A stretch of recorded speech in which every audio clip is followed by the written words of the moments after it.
नमस्कार दोस्तों, मैं डॉक्टर सुनील पाटीदार अपने इस YouTube चैनल पर आप सभी लोगों का बहुत बहुत स्वागत करता हूं। दोस्तों, आज के इस वीडियो में हम बात करने वाले हैं हिचकी के बारे में, जिसे कि हिकअप भी कहते हैं। दोस्तों, हम सभी की लाइफ में कभी ना कभी इसकी समस्या ज़रूर हुई होगी दोस्तों। और कई बार हम लोग देखते हैं कि हम लोग घर पे बैठे हुए हैं और अचानक से हमें हिचकी आती है और घर के सदस्य हमको बोलते हैं कि शायद आपको कोई याद कर रहा है। और उसी तरह से दोस्तों, कई बार जो है आपने देखा होगा कि आप कुछ खाना खा रहे हैं और आप बहुत जल्दी जल्दी यदि खाना खा रहे हैं या आप कोई ड्रिंक ले रहे हैं, आप पानी पी रहे हैं, और इसके कारण भी आपको हिचकी आ सकती है। दोस्तों, ये सब चीज़ें हम डे टू डे लाइफ में देखते हैं और उस टाइम पे हमको लोग कहते हैं कि थोड़ा धीरे धीरे खाना खाओ, थोड़ा सा पानी पी लो, और आपकी स्थिति में आप देखते हैं कि सुधार हो जाता है। या आप नेचुरली ऐसे ही रूटीन में बैठे हुए हैं और आपको हिचकी आती है,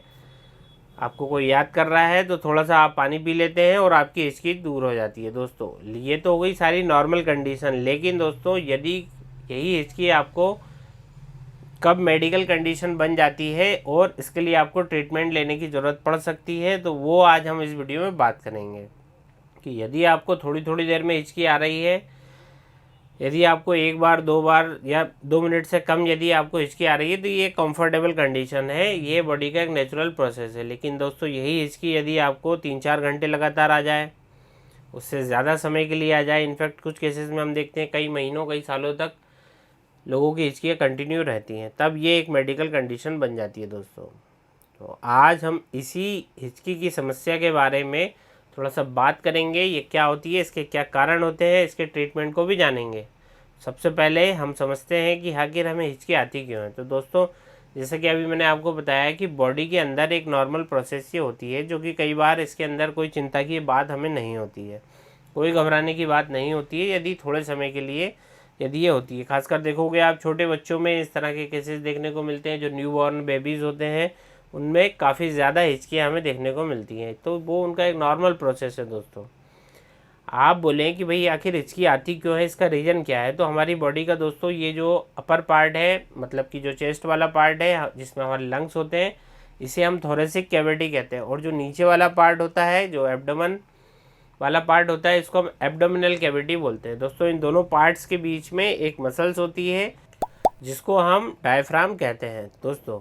ये हमारे जो चेस्ट वाले पार्ट है उसको एब्डोमेन से अलग अलग करती है। जब भी आप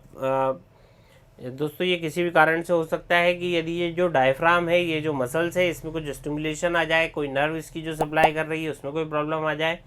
या कोई किसी दूसरे कारण से जब आपकी जो डायफ्राम की जो मसल्स है इसमें इनवॉलेंट्री कॉन्ट्रैक्शन होने लगे, मतलब कि ये बिना किसी कारण के बार बार उसमें यदि कॉन्ट्रैक्शन और रिलैक्सेशन यदि होने लगे दोस्तों, तो उसके कारण क्या होगा दोस्तों कि ये जो हवा वहाँ पे प्रोड्यूस हुई है, ये बाहर निकलने की कोशिश करेगी, जो कि आपके गले में आती है। और यहाँ पे गले में दोस्तों आपका होता है वोकल कॉर्ड। जब ये हवा आपके वोकल कॉर्ड के पास आती है, तो वोकल कॉर्ड अचानक से क्लोज हो जाता है, बंद हो जाता है, और इसके बंद होने के कारण एक साउंड, एक आवाज़ प्रोड्यूस होती है, जिसको हम हिचकी कहते हैं। दोस्तों, अगर हम इसके सिम्टम्स को देखें कि वास्तव में जो हिचकी होती है, तो एक्चुअली ये खुद एक सिम्टम है दोस्तों। मरीज का ऑब्जर्वेशन रहता है कि जब उनको हिचकी आती है, तो उसके साथ साथ कभी उन्हें चेस्ट में टाइटनेस फील होती है, यही टाइटनेस उनको अपने एब्डोमेन में फील हो सकती है। और इसी तरह का जो टाइटनेस का सेंसेशन होता है दोस्तों, ये कई बार आपके गले में भी जो है फील हो सकता है। तो हर पेशेंट में ऐसा नहीं होता है, लेकिन कुछ मरीजों में इस तरह के लक्षण देखने को मिलते हैं। अगर आपको हिचकी आ रही है, तो कब आपको अपने डॉक्टर से दिखाने की ज़रूरत हो जाती है दोस्तों, कि यदि आपको हिचकी 48 घंटे से ज़्यादा आ रही है और इससे आपकी जो क्वालिटी ऑफ लाइफ है ये अफेक्ट हो रही है, आपका खाना पीना को ये डिस्टर्ब कर रही है, आपकी नींद को यदि ये डिस्टर्ब कर रही है, या फिर आपको सांस लेने में, ब्रीथिंग में यदि ये प्रॉब्लमेटिक हो रही है, यदि ये सारी दिक्कतें यदि आपको हैं हिचकी के साथ में, तो आपको अपने डॉक्टर को दिखाने की ज़रूरत होती है। क्योंकि दोस्तों, ये जो हिचकियाँ ये नॉर्मल नहीं है, ये वो हिचकियाँ हैं जो कि मेडिकल कंडीशन के चलते आपको हो रही हैं। दोस्तों, अब हम बात करेंगे कि इसके रियल कॉज के बारे में, वास्तविक जो कारण है दोस्तों, कि यदि आपको यदि टेम्परेरी यदि ये हो रही है, 48 घंटे से कम यदि उसका ड्यूरेशन है, और वही सब सामान्य रीजन है, यदि इसके कि आपने कार्बोनेट बेवरेज ले लिया, किसी तरीके की कोल्ड ड्रिंक, थम्स अप ले लिया, उसके चलते यदि आपको इरिटेशन होता है और उसके चलते आपको हिचकी आती है, तो ये अपने आप ख़त्म हो जाएगी दोस्तों। ये एक सामान्य प्रोसेस है। यदि आपने ज़्यादा मात्रा में अल्कोहल ले लिया या उसके चलते आपको बहुत ज़्यादा हिचकियाँ आ रही हैं, और तो ये देखेंगे आप अपने आप ये समाप्त हो जाएगी। कई बार हम लार्ज वॉल्यूम में ज़्यादा खाना खा लेते हैं, स्टमक आपका फूल जाता है, इरिटेशन होता है वहाँ पर मसल्स में और हिचकी आने लगती है। ये धीरे धीरे दोस्तों अपने आप ठीक हो जाती है। और साइंस ऐसा मानती है कई बार इमोशनल स्ट्रेस और एक्साइटमेंट से भी आपको हिचकी आ सकती है। तो कभी कभी आपको ऐसा होता है कि आपने बहुत ज़्यादा कैंडीज़ ले ली, च्युइंगम हो गई, या किसी तरीके की आपने इस तरह की चीज़ ली जिससे कि आपकी एयर जो है दोस्तों, ये आपकी खाने के साथ और इन चीज़ों के खाने के साथ आपको एयर जो है वो आप इनहेल करते रहते हैं उसमें, तो हम देखते हैं कि इससे भी हिचकी जो है दोस्तों प्रोड्यूस हो जाती है। यदि ये सब हिचकी 48 घंटे से ज़्यादा यदि चल रही है तब हम इसको प्रॉब्लम मानेंगे। और वो कौन कौन से रीजन हो सकते हैं जिसमें कि आपको हिचकी 48 घंटे से ज़्यादा चल सकती है, और इसके दोस्तों अलग अलग कारण हो सकते हैं, अलग अलग रूप में आपको ये हिचकी आ सकती है। इसके बारे में हम बात कर लेते हैं। तो जो सबसे पहले नंबर यदि इसमें आता है वो आता है कि यदि आपकी कोई नर्व डैमेज हो गई है, नर्व में कोई इरिटेशन हो रहा है, और ये जो नर्व होती है जो कि हमारा डायफ्राम होता है, जो मसल्स होती है उसको ये चलाने का काम करती है नर्व्स। यदि इस नर्व्स में किसी तरीके का इरिटेशन हो रहा है किसी बीमारी के चलते या कोई और कारण के चलते, और या फिर ये नर्व जो है डैमेज हो रही हैं, तो आपको हिचकियाँ आएंगी दोस्तों। अगर कोई ऐसा ट्यूमर है, कोई सिस्ट है आपके गले पे, जैसे कि गोइटर हो जाता है जिसके चलते आपकी नर्व यदि डैमेज हो रही है, और अगर लगातार आपको यदि सॉर थ्रोट, लैरिंजाइटिस, इस तरह गले की कोई समस्याएं होती हैं दोस्तों, उसमें हिचकियाँ आपको आ सकती हैं।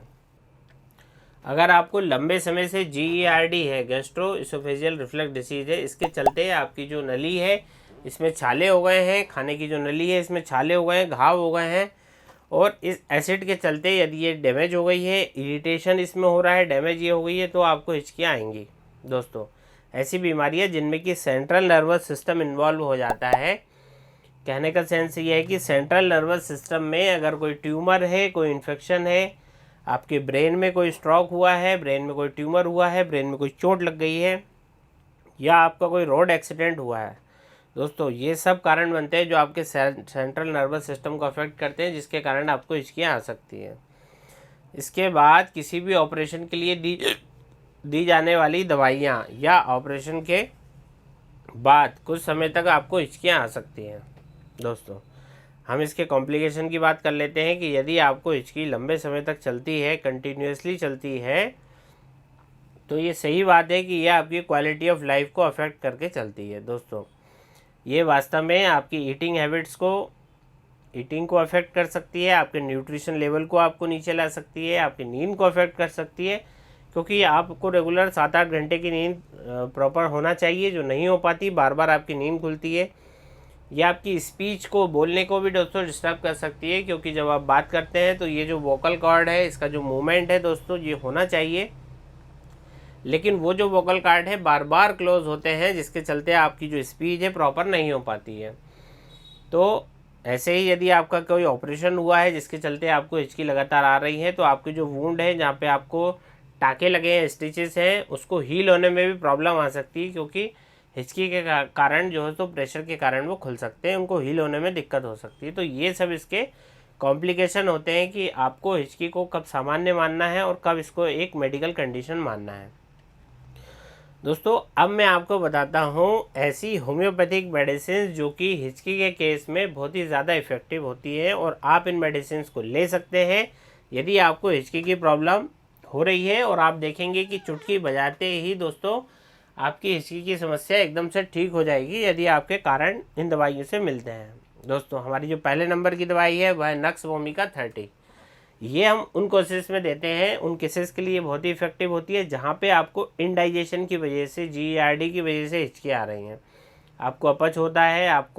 आपने कोई हॉट और कोल्ड ड्रिंक आपने ज़्यादा ले लिया, आपने अल्कोहल ले लिया, कोई कार्बोनेट ड्रिंक्स ले लिया यदि आपने, और इसके बाद आपको इनडाइजेशन हो रहा है, पेट फूल रहा है, पेट में गैस बनी हुई है, इसके बाद आपको लगातार हिचकी आ रही हैं, तो उस केस में बहुत ही इफेक्टिव होती है हमारी दवा नक्स वोमिका 30। इसको 30 पोटेंसी में यूज़ करना है, 2-2 बूंद डायरेक्टली ऑन टंग दिन में 3 बार। हमारी दूसरी मेडिसिन जो कि हिचकी के केस में बहुत ज़्यादा इफेक्टिव है, वह है हायोसाइमस 30।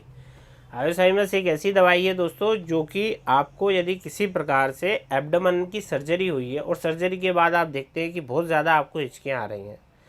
जो छोटे छोटे बच्चे होते हैं यदि उनको भी ये प्रॉब्लम होती है दोस्तों, तो उसमें भी बहुत अच्छा काम करती है हायोसाइमस 30। ये नर्व्स को रिलैक्स करती है।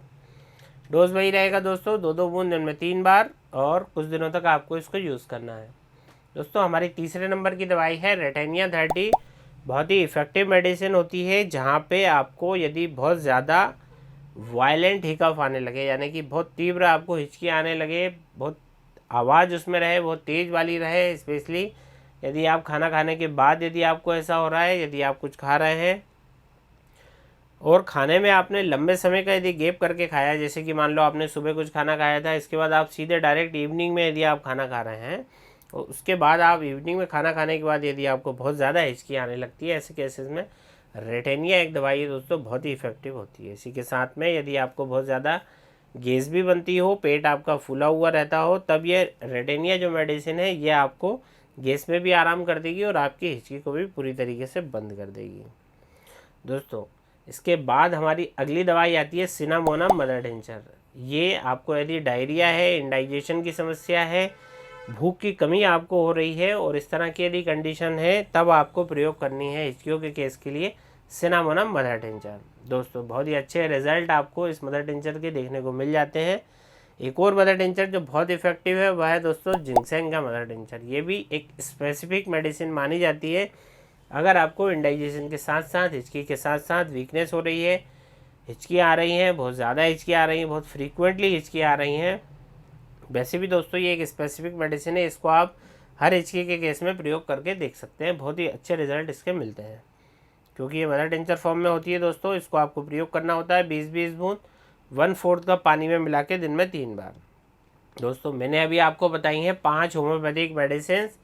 जो कि हर तरह के कॉजेज़ के अकॉर्डिंग हिचकियों में काम करती हैं। यह आपके साथ मैंने शेयर की, जिनके बहुत अच्छे रिजल्ट हमें मिलते हैं। इसके अलावा दोस्तों और भी बहुत सारी मेडिसिन होती हैं जो कि कॉज के अकॉर्डिंग हम या होम्योपैथिक डॉक्टर इसको चूज़ कर सकते हैं। दोस्तों यदि आपकी हिचकियों की प्रॉब्लम जो कि 48 घंटे से ज़्यादा टाइम के लिए यदि आपको चल रही है या आपको फ्रीक्वेंटली हिचकियाँ आ रही हैं, तो दोस्तों ये एक प्रॉब्लमेटिक समस्या है और इसके लिए आप इन होम्योपैथिक मेडिसिन का यूज़ करके अपनी इस प्रॉब्लम से छुटकारा पा सकते हैं। अगर आपको ये वीडियो दोस्तों अच्छा लगा है, यदि आपको मैं समझा पाया कि हिचकियाँ क्या होती हैं और किस तरह से इसका ट्रीटमेंट किया जाए और कब हमें डॉक्टर को दिखाना चाहिए, इस तरह के तमाम इसके कॉम्प्लिकेशन के बारे में हमने आज डिस्कस किया। दोस्तों यदि आप मेरे चैनल पर पहली बार आए हैं और पहली बार मेरा वीडियो देख रहे हैं दोस्तों, तो चैनल को सब्सक्राइब कर लीजिएगा, बेल आइकन को ज़रूर प्रेस कर दीजिएगा, ताकि जितने भी मेरे अपकमिंग वीडियोज़ हैं उनके नोटिफिकेशन आपको टाइम टू टाइम मिलते रहें, जिससे कोई भी वीडियो आप मिस ना कर पाएँ। दोस्तों इस वीडियो को ज़्यादा से ज़्यादा लोगों तक शेयर भी कीजिए, ताकि जिनको भी ये समस्या है वो इससे बेनिफिट ले पाएँ। दोस्तों इसके अलावा यदि आपके कोई क्वेश्चन है, कोई क्वेरी है, कोई सजेशन है जो आप मुझे देना चाहते हैं, तो आप प्लीज़ कमेंट्स बॉक्स में कमेंट्स करके ज़रूर बताइएगा। और जल्द मिलते हैं नेक्स्ट वीडियो में, तब तक के लिए थैंक्स फॉर वॉचिंग। नमस्कार।